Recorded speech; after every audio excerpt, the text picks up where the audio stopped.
టీశాట్ ప్రేక్షకులకి, టీఎస్పీఎస్సి ఆశావహ అభ్యర్థులకి టీశాట్ తరపున శుభాభినందనలు. మనం group 1 prelims come mains point of వ్యూలో జియోగ్రఫీని చర్చిస్తున్నాం.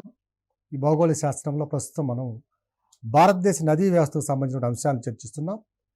ఇందులో ద్వీపకల్ప భారతదేశ నదుల్లో కృష్ణా నదిని కనుక మనం పరిశీలించినట్లయితే ఇది భారతదేశ నదీ వ్యవస్థలోనే 4వ అతిపెద్ద నదీ వ్యవస్థ. కృష్ణా నది భారతదేశ నదీ వ్యవస్థలోనే మొత్తం నదుల్లో కూడా 4వ అతిపెద్ద వ్యవస్థ. దీని మొత్తం పొడవు వచ్చి 1465 కిలోమీటర్లు ఉంటుంది. గోదావరి కనుక చూసుకున్నట్లయితే 3,13,000 చదరపు కిలోమీటర్ల వైశాల్యంతో గోదావరి నది మొత్తం భౌగోళిక వైశాల్యంలో, దేశం యొక్క మొత్తం భౌగోళిక వైశాల్యంలో 9.5% ఆక్రమిస్తుంది. ఏ నది అండి ఇది? గోదావరి. ఇక గోదావరి తర్వాత కృష్ణాని కనుక చూసినట్లయితే కృష్ణా నది మొత్తం వైశాల్యం చూసినట్లయితే దీని యొక్క మొత్తం వైశాల్యము 2,58,948 చదరపు కిలోమీటర్లు. అంటే దాదాపుగా 2,59,000 చదరపు కిలోమీటర్ల వైశాల్యం కలిగి మొత్తం దేశం యొక్క భౌగోళిక వైశాల్యంలో 7.9% ఆక్రమిస్తుంది. సో ఒక గోదావరి కృష్ణ రెండు కనుక తీసుకున్నట్లయితే దాదాపుగా 17.4% వైశాల్యాన్ని ఆక్రమిస్తుంది. ఈ నదుల యొక్క ప్రాముఖ్యత గమనించండి. ఈ కృష్ణా రివర్ బేసిన్ కనుక చూసినట్లయితే మహారాష్ట్ర, కర్ణాటక, తెలంగాణ, ఆంధ్రప్రదేశ్ రాష్ట్రాలలో విస్తరించింది. సో ఈ విస్తరించిన రాష్ట్రాలు కనుక చూసినట్లయితే మహారాష్ట్ర, రెండవది కర్ణాటక, 3 తెలంగాణ, 4వది ఆంధ్రప్రదేశ్, ఏపీ రాష్ట్రాల్లో విస్తరించింది. ఇది మహారాష్ట్రలో పశ్చిమ కనుమల్లో 1337 మీటర్ల ఎత్తున, సముద్ర మట్టానికి 1337 మీటర్ల ఎత్తున సతారా జిల్లాలో జోర్ అనే ప్రాంతం వద్ద జన్మిస్తుంది. మహారాష్ట్రలోని సతారా జిల్లాలో జోర్ అనే ప్రాంతం వద్ద కృష్ణా నది జన్మించడం జరుగుతుంది. ఇక దీని యొక్క ట్రిబ్యూటరీస్ కనుక చూసినట్లయితే left bank tributaries, left bank ఉపనదులు ట్రిబ్యూటరీస్ చూస్తే ఇవన్నీ కూడా తప్పనిసరిగా గుర్తుపెట్టుకోవాలి. ప్రధానమైనది భీమా, దిండి, హాలియా, మూసీకి మరలా ఏసా అనేది ఉపనది, దీన్ని కూడా చూద్దాం. మూసీ, పాలేరు, తర్వాత మున్నేరు, ఇవన్నీ కూడా మనం ఫిగర్లో డ్రా చేద్దాం. సో భీమా, దిండి, హాలియా, మూసీ, పాలేరు, మున్నేరు ఇవన్నీ కూడా లెఫ్ట్ బ్యాంక్ ట్రిబ్యూటరీస్. ఇక రైట్ బ్యాంకు ఆర్బిటి, కుడివైపు ఉపనదులు కనుక చూసినట్లయితే చాలా ఇంపార్టెంట్ అండి. ఇక్కడ చాలా సందర్భాల్లో వీటి మీద ప్రశ్నలు అడగడం జరుగుతుంది. అభ్యర్థులందరూ కూడా తప్పనిసరిగా గుర్తుపెట్టుకోవాలి. వెన్న, కోయన, పాంచ్గంగా, దూద్గంగా, ఘటప్రభ, మలప్రభ,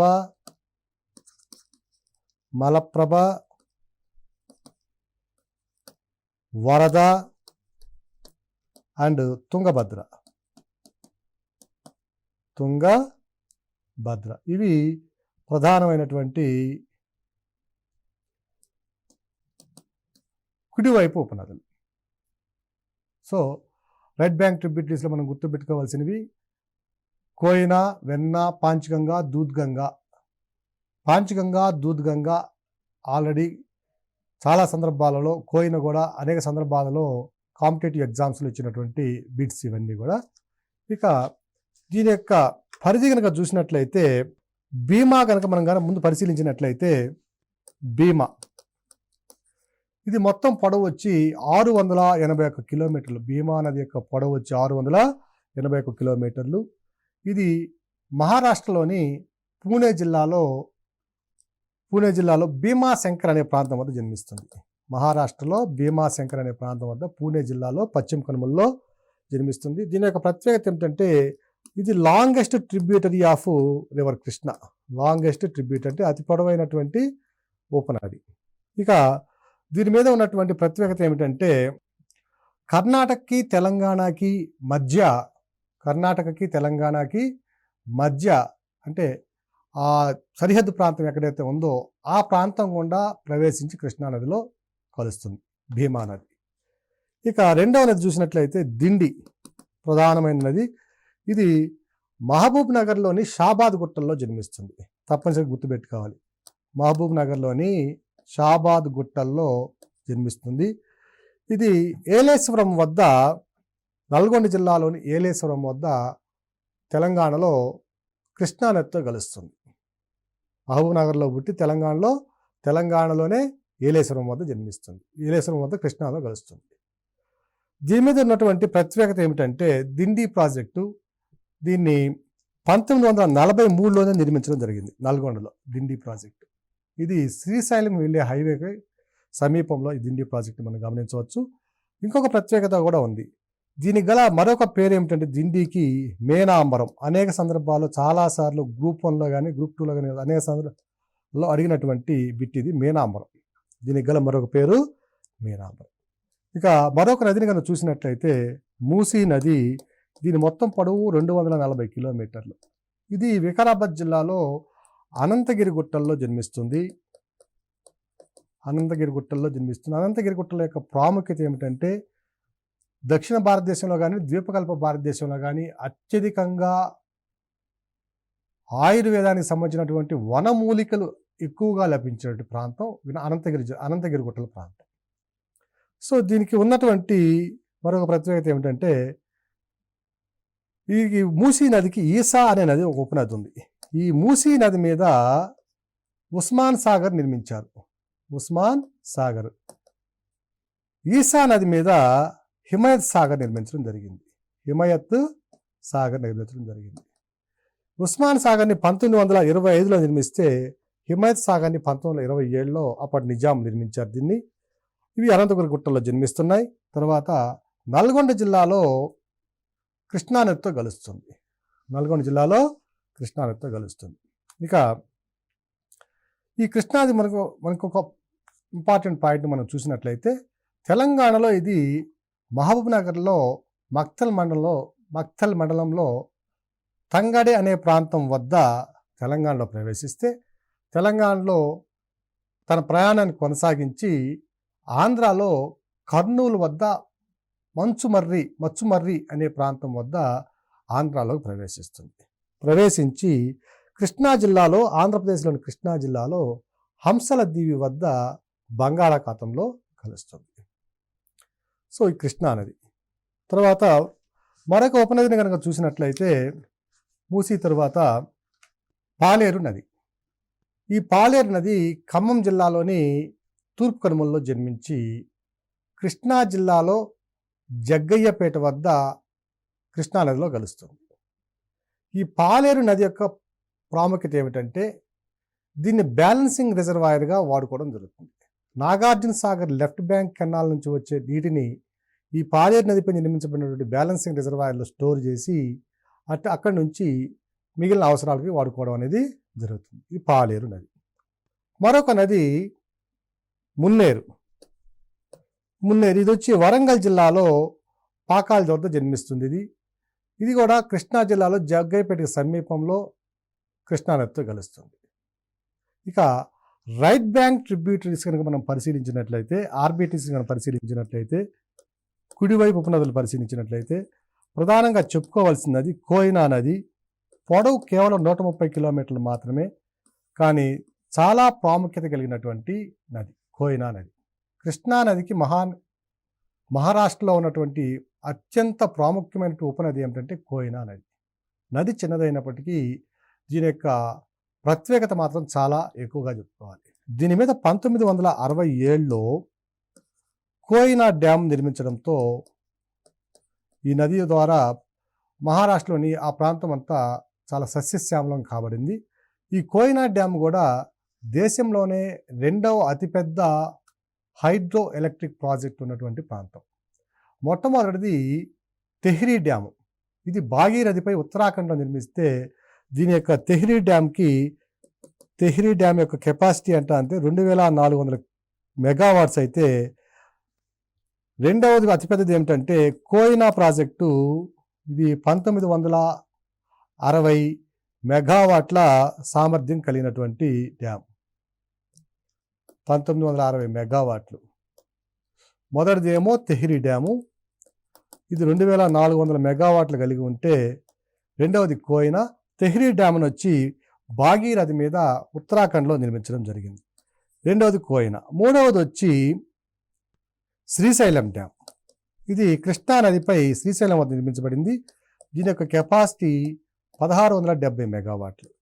నాలుగవది వచ్చి నాథ్వా జక్రీ డ్యామ్. నాథ్వా జక్రీ డ్యామ్. ఇది వచ్చి సట్లెజ్ నది మీద, రివర్ సట్లెజ్ మీద నిర్మించబడింది. ఇది వచ్చి ఇది హిమాచల్ ప్రదేశ్లో నిర్మించబడినటువంటి ప్రాజెక్ట్. సో కోయినా నది యొక్క ప్రాముఖ్యత ఏమిటంటే, దేశంలోనే రెండవ అతిపెద్ద స్థాపిత సామర్థ్యం కలిగినటువంటి జల విద్యుత్ శక్తి కేంద్రము. ఇది కృష్ణా నది యొక్క ఉపనది. పొడవు చాలా తక్కువ, కానీ దీని మీద లభిస్తున్నటువంటి విద్యుత్ శక్తి విలువ మాత్రం చాలా ఎక్కువ. ఇక మహారాష్ట్రలోని కోయినా ప్రాజెక్ట్ సమీపంలో పసంద్ అనే ఒక ఏరియా ఉంది. ఇదంతా కూడా చెరుకు విపరీతంగా పండించేటువంటి ప్రదేశం. సో ఈ కోయినా నది వల్ల మహారాష్ట్రలో చెరకు పంట అత్యధికంగా సాగు చేయబడుతుంది. ఈ కోయినా నది కృష్ణా నదితో కలిసే ప్రాంతాన్ని ఏమంటామంటే ప్రీతి సంగమం అంటాం. కాన్ఫ్లుయెన్స్ ఆఫ్ లవ్ అంటారు. ప్రీతి సంగమం అనేది దేన్ని తెలియజేస్తుందంటే, కృష్ణా నదితో కోయినా నది కలిసేటటువంటి ఆ ప్రాంతాన్ని తెలియజేస్తుంది. మరొక ముఖ్యమైన అంశము ఘటప్రభా నది. ఘటప్రభా నది యొక్క ప్రాముఖ్యత ఏమిటంటే, దీనిపైన వాటర్ ఫాల్స్ ఉన్నాయి. అవి ఘటప్రభా నది. గోకక్ జలపాతం దీని మీద కలదు. గోకక్ జలపాతం దీని మీద ఉంది. ఇక మలప్రభ కూడా దీని యొక్క ప్రధానమైన ఉపనదే. తుంగభద్రను కనుక తీసుకున్నట్లయితే, ఇది తుంగ మరియు భద్ర అనే రెండు నదుల యొక్క సంగమం. దీనికంటే ముందు ఇప్పుడు కృష్ణా నదిని దాని యొక్క ఉపనదులతో సహా మనం చిత్రంలో గమనిద్దాం. కృష్ణ, ఇది కోయినా నది, ఇది కృష్ణ, దీనిపైన భీమా,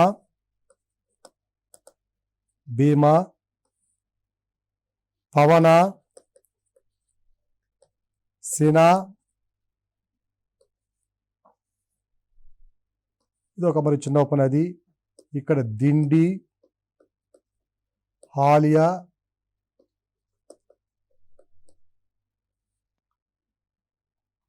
మూసి, ఆలేరు. మూసి కంటే ముందే పాలేరు, మున్నేరుకు ఒక ఉపనది కూడా ఉంది, ఆలేరు. ఇక దిగువకు వచ్చినట్లయితే కోయినా, ఇది తుంగాకు ఒక ఉపనది హరిద్ర, దీనిపైన వరద, దీనికి కిందన దిగువన హిరణ్యాక్షి. అభ్యర్థులందరూ కూడా ఈ పేర్లన్నీ గుర్తుపెట్టుకోవాలి. హిరణ్యాక్షి, తర్వాత భద్ర, ఇప్పుడు దీన్ని తుంగభద్ర అంటున్నాం. తరువాత తుంగభద్ర, హగరి, దీని తర్వాత హంద్రి. ఇది హంద్రి. ఇది కృష్ణా నది యొక్క చిత్రం. తుంగభద్ర నది గురించి చర్చించినట్లయితే, దీని మొత్తం పొడవు 531 కిలోమీటర్లండి, 531 కిలోమీటర్స్. ఇది తుంగ మరియు భద్ర అనే రెండు నదుల కలయిక. ఇది కర్ణాటకలోని గంగమూల వరాహ పర్వతాల్లో గంగమూల అనే ప్రాంతం నుంచి జన్మిస్తుంది. తుంగ నది యొక్క మరొక ప్రముఖమైన విషయం ఏమిటంటే, కర్ణాటకలో తుంగ నది ఒడ్డున ఆది శంకరాచార్యులు ప్రారంభించినటువంటి శృంగేరి మఠాన్ని కూడా మనం ఇక్కడ గమనించవచ్చు. ఇదొక ప్రముఖమైనటువంటి శైవ క్షేత్రం. సో వరాహ పర్వతాల్లో కర్ణాటకలో గంగమూల అనే ప్రాంతం వద్ద జన్మిస్తుంది తుంగా నది మరియు భద్ర అనే రెండు కూడా. It is the largest tributary of river Krishna. Krishna నది యొక్క ఉపనదుల్లో అతి పెద్దదైనటువంటి ఉపనది తుంగభద్ర నది. ఈ తుంగభద్ర నది మీద ఉన్నటువంటి మనము ప్రాజెక్టులు కనుక పరిశీలించినట్లయితే తుంగభద్ర నది మీద ఉన్న ప్రాజెక్టు ప్రధానమైంది తుంగభద్ర ప్రాజెక్టు. ఇది కర్ణాటకలోని హోస్పేట వద్ద నిర్మించబడింది. ఇక మిగిలినటువంటి ఉపనదులను కనుక పరిశీలించినట్లయితే హంద్రి అనేది కర్నూలు జిల్లాలో ఆంధ్రప్రదేశ్లో ఉన్నటువంటి ఒక ప్రధానమైనటువంటి ఉపనది. ఇది తుంగభద్ర. తుంగభద్ర యొక్క మొత్తం జలాలలో ఏపీ వాటా 512 టీఎంసీలు అయితే అదే తెలంగాణ వాటా 298 టీఎంసీలు. ఇది తుంగభద్ర నదికి మరియు కృష్ణానదికి సంబంధించినటువంటి అంశం. ఇప్పుడు ద్వీపకల్ప భారతదేశంలో ప్రవహిస్తున్న నదుల్లో దక్షిణాగ్రాన ఉన్నటువంటి అత్యంత ప్రముఖమైనటువంటి నది, కర్ణాటక తమిళనాడు రాష్ట్రాలకు అలాగే కొంతమేర కేరళ రాష్ట్రానికి ప్రాణాధారమైనటువంటి నది కావేరి నది. మొత్తం పొడవు కనుక మనం గమనించినట్లయితే ఇది 800 కిలోమీటర్లు అండి, 800 కిలోమీటర్స్ ఉంటుంది. ఈ కావేరి నది కర్ణాటకలోని కొడగు జిల్లాలో బ్రహ్మగిరి పర్వత ప్రాంతాలలో తాల్ కావేరి అనే ప్రాంతం వద్ద జన్మిస్తుంది. కొడగు జిల్లాలో పశ్చిమ కనుమల్లో కర్ణాటకలో తాల్ కావేరి అనే ప్రాంతం వద్ద జన్మిస్తుంది.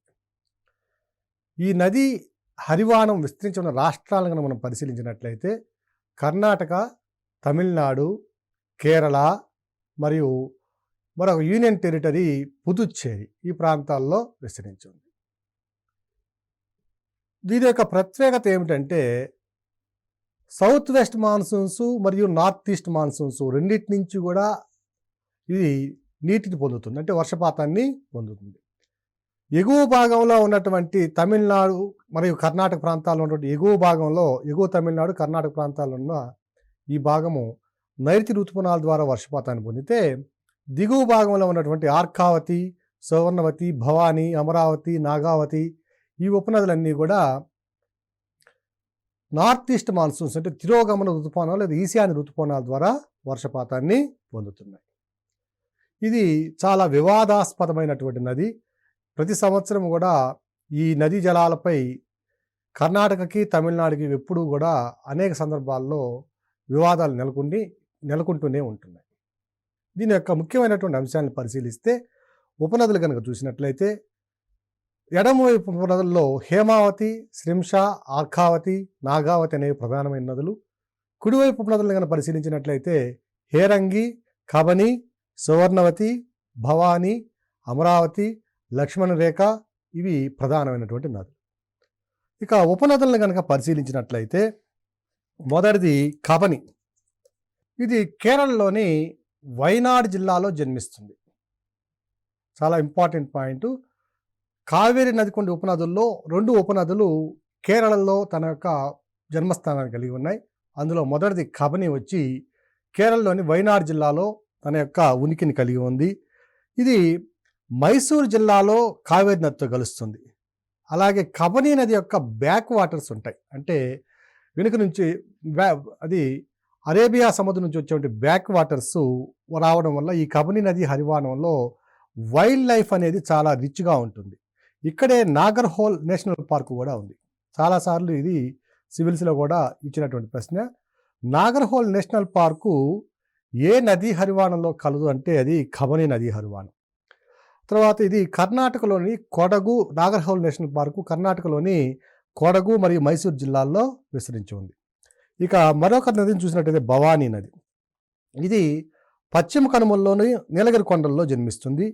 నీలగిరి కొండల్లో జన్మించేటటువంటి ఈ ప్రాంతంలో ఒక నేషనల్ పార్క్ ఉంది, సైలెంట్ వ్యాలీ నేషనల్ పార్క్. ఇది కూడా చాలాసార్లు అడిగినటువంటి ప్రశ్న. సైలెంట్ వ్యాలీ నేషనల్ పార్క్ ఇది కూడా కేరళలో ఉంది.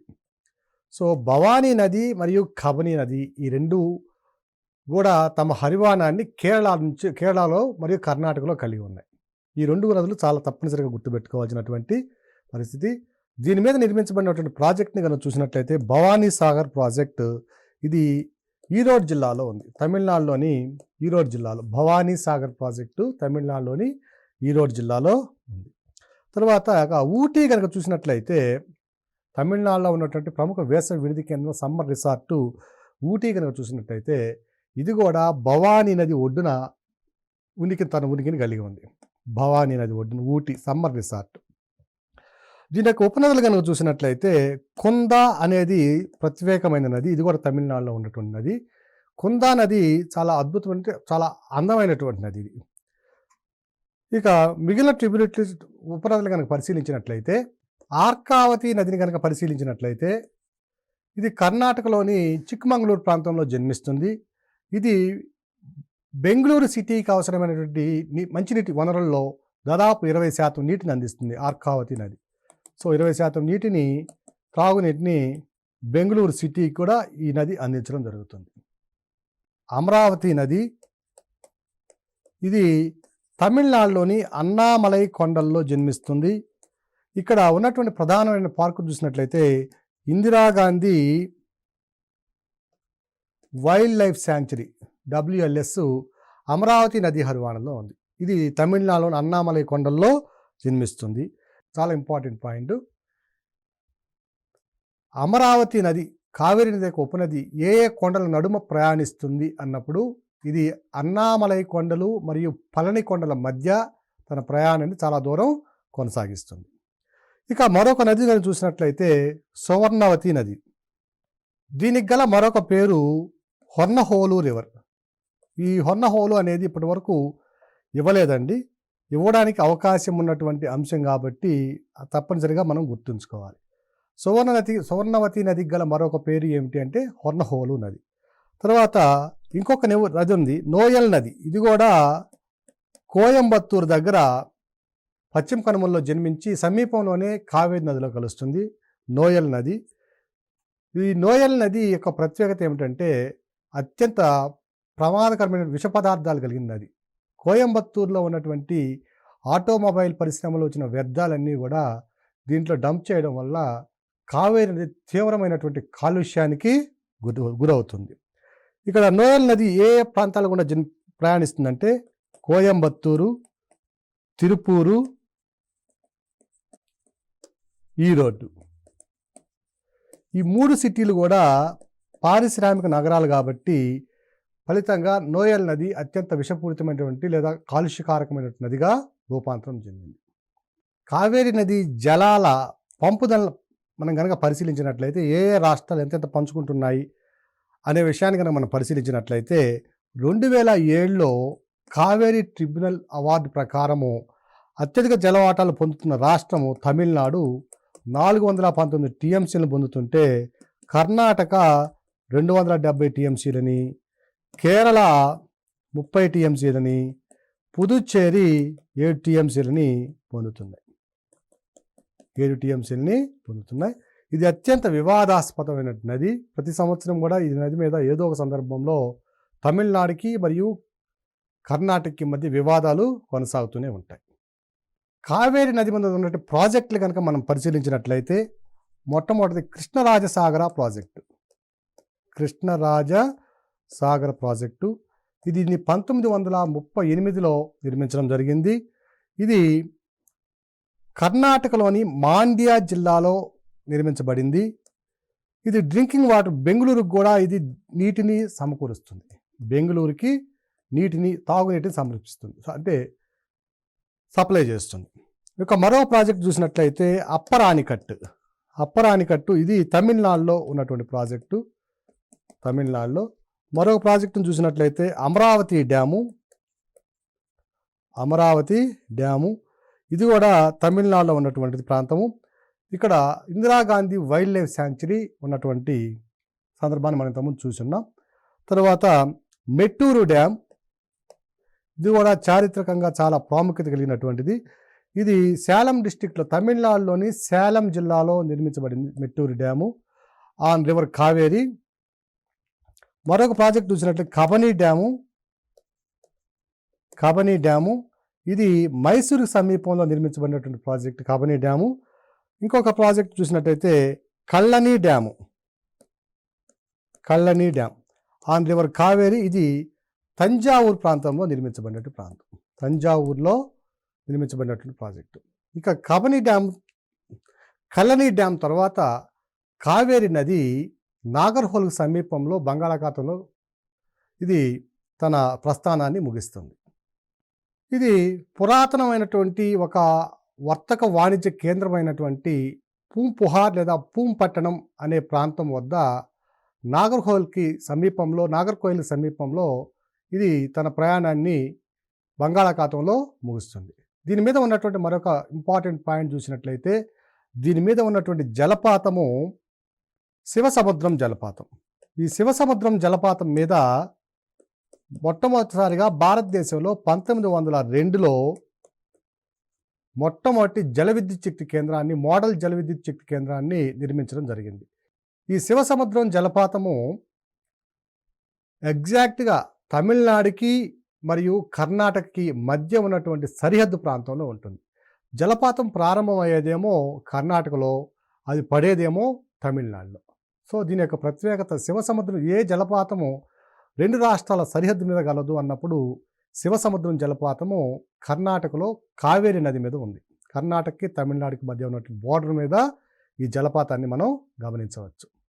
దీని మీద ఉన్నటువంటి మరొక జలపాతం, శివసముద్రం జలపాతం దిగువన ఉన్నటువంటి మరొక జలపాతం హొగెనేకల్ జలపాతం. హొగెనేకల్ జలపాతం ఇది తమిళనాడులో ఉన్నటువంటి జలపాతం, హొగెనేకల్ జలపాతము. సో 2 జలపాతాలు ప్రముఖమైనవి ఉన్నాయి ఇక్కడ, శివసముద్రం జలపాతము మరియు హొగెనేకల్ జలపాతం. ఈ 2 జలపాతాలు కూడా అభ్యర్థులందరూ తప్పనిసరిగా గుర్తుంచుకోవాలి. దీని యొక్క అంటే ద్వీపకల్ప భారతదేశంలో ఉన్నటువంటి నదుల యొక్క ప్రాముఖ్యాన్ని మనం గమనించినట్లయితే, నదులు చిన్నవైనప్పటికీ వీటి యొక్క ప్రాముఖ్యత చాలా ప్రముఖమైనటువంటి, ఎంతో విలువ కట్టలేనటువంటి ప్రాముఖ్యత కలిగినటువంటి నదులు. మనకి ద్వీపకల్ప భారతదేశంలో ఋతుపవనాల ద్వారా వచ్చే వర్షపాతము అధికంగా పశ్చిమ కనుమల్లో కేంద్రీకృతమై ఉంటే, పశ్చిమ కనుమలు తూర్పున ఉన్న ప్రాంతం అంతా కూడా వర్షఛాయ ప్రాంతంగా ఉండడం వల్ల ఈ ప్రాంతంలో వర్షపాతం తక్కువగా ఉంటుంది. ఈ తక్కువ వర్షపాతం ఉన్న ప్రాంతాల్లో ఈ పశ్చిమ కనుమల్లో నుంచి లభించే వర్షపాతం వల్ల ఈ నదులు గోదావరి, కృష్ణ, కావేరి, పెన్నా తదితర నదులు కూడా ఋతుపవనాల ద్వారా వచ్చే వర్షపాతాన్ని తీసుకొచ్చి తూర్పు తీరంలో ఉన్నటువంటి ప్రాంతాలంతటిని కూడా సస్యశ్యామలం చేయడం అనేది మనం గమనించవచ్చు. గోదావరి నది, కృష్ణా నది, కావేరి నది, ఈ 3 నదులు కూడా ద్వీపకల్ప భారతదేశానికి ఒక వరం లాంటివని మనం తప్పనిసరిగా గుర్తించాల్సిన అవసరం ఉంది. వీటితో పాటుగా మరికొన్ని చిన్న నదులు ఉన్నాయి. పెన్నా నది, ఇది ఆంధ్రప్రదేశ్లో తన ప్రాముఖ్యతను కలిగి ఉంది. వీటితో పాటుగా తూర్పు కనుమల్లో జన్మించేటువంటి మరికొన్ని నదులను కూడా మనం గమనిద్దాం.